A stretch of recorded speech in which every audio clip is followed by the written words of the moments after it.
I'm coming to you live. I'm not at a stage to do lives yet. I don't have subscribers. I'm building this YouTube channel, and that is what I do. I channel. So I have the capability of channeling people's higher selves. I'm able to connect with their higher self and get attributes or themes of different situations or emotions that the person may be working through.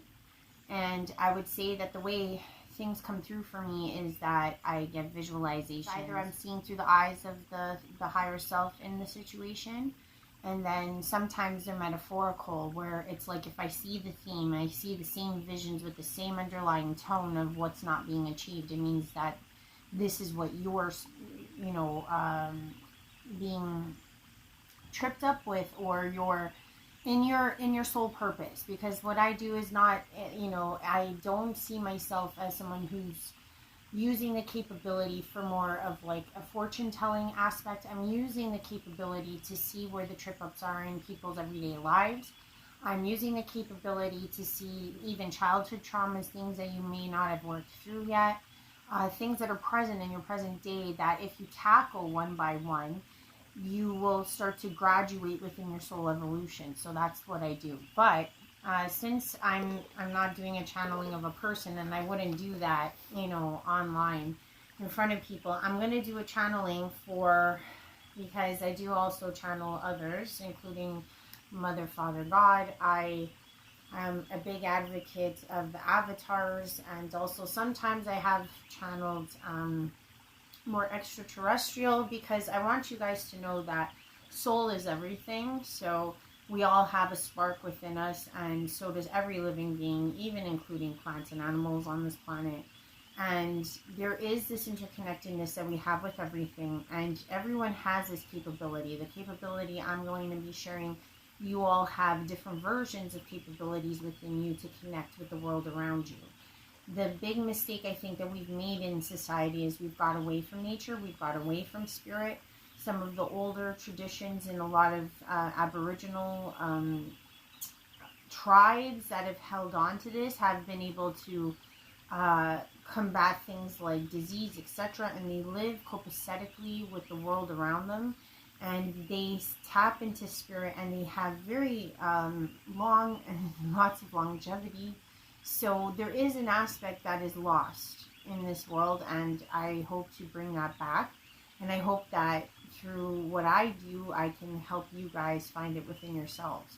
Because that is my mission. My mission is to get people to connect to their higher selves, because then once they have that connection and they see how it works, and they see that it's always been there and it's always for them, then they have that connection with their own intuition, and it helps propel them in their life's purpose. So that's really what I want to do.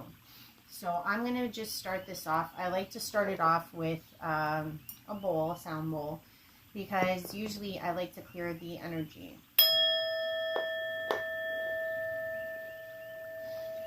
Then I sit in a very comfortable position, and I start to give thanks and gratitude to those in my team around me. So please, I may speed this up, but you'll see what I'm doing. Okay, so I'm going to do it one more time.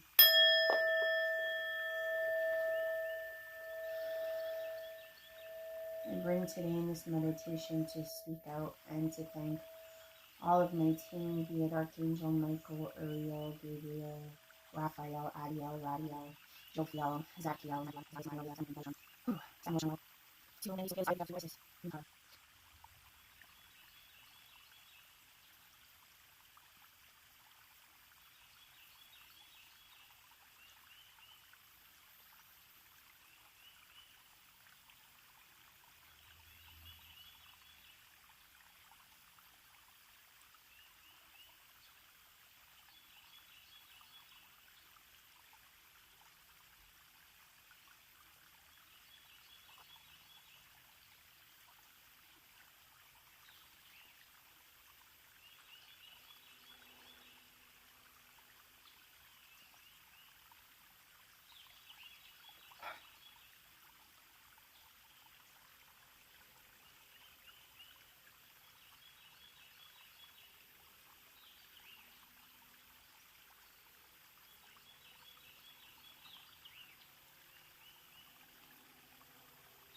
Disconnect. Disconnect. Disconnect. Amen. Amen. Amen.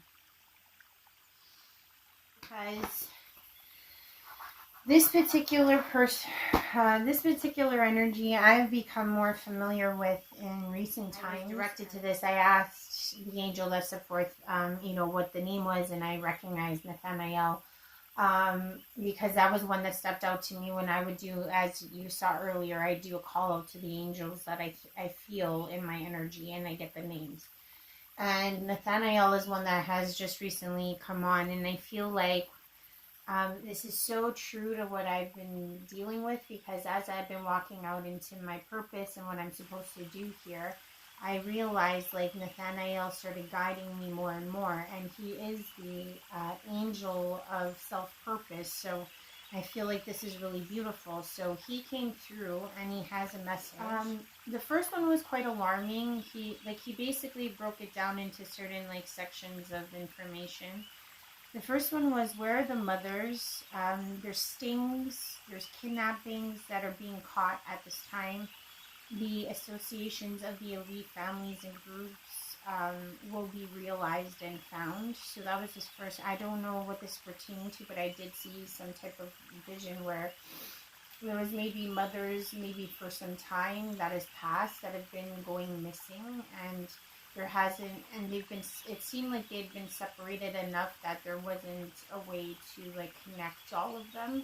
But it seems like a whistleblower is going to come forth, or one of the mothers will be able to acknowledge or get out or something to that effect, because it looked like it was a woman who was doing this. So maybe one of those that got caught will be coming forward and or will be found, so that more get found as well. So I don't know if this is something, but it seemed like it was widespread.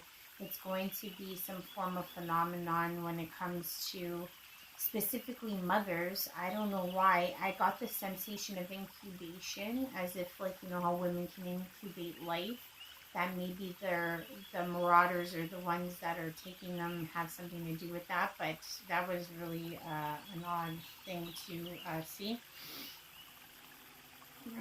And then the next sighting I was seeing was one of like a lot of homeless people from different cities. I was noticing like different places, because the difference in the trees and like you could see palm trees and then you see regular maples, and it was like as if not only are they just dying from drugs like fentanyl, things of that nature, but it seems like they're going to be contracting waves of some form of like diseases or ailments. And what Nathanael was kind of making me feel, that this is like a sweeping before, because you have to understand, like it made me feel like there was this sense of release that's going to come with this, because they have suffered enough, was what I heard. They have suffered enough, and it's like as if before something major hits the world. I know this sounds kind of dark, but this is what I got. They are going to be swept out first, and it's also like a peace offering, so that they go in peace, versus the other alternative. And please don't act like I know what that other, but it gave me the feeling of like, if there is to be some type of form of wave or change in the world, that maybe a homeless person would not rehabilitate too well and would maybe perish in more harsh terms per se. It seemed like this is going to take place, and this is going to take place over time. It looks like it's not just going to happen tomorrow. But it's like a peace offering because of how much they've suffered already. So I know that that's not the most uplifting information, but I always just give what I get, okay?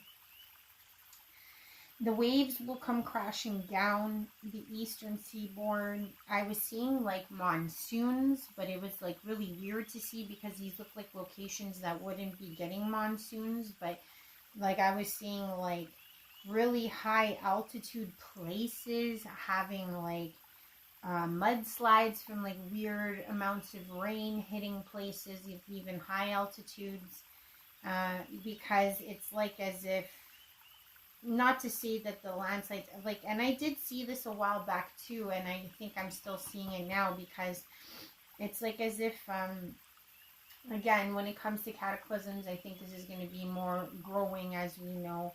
And the next thing I got was the wheels of change are upon us. The wheel is in motion. The timeline is set, locked in to give way forth to Ascension 43 to take place and action.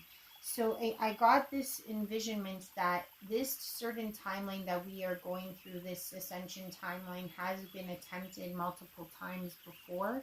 And I know that's hard to understand, provided if for one moment, shining moment, you could understand that we are eternal.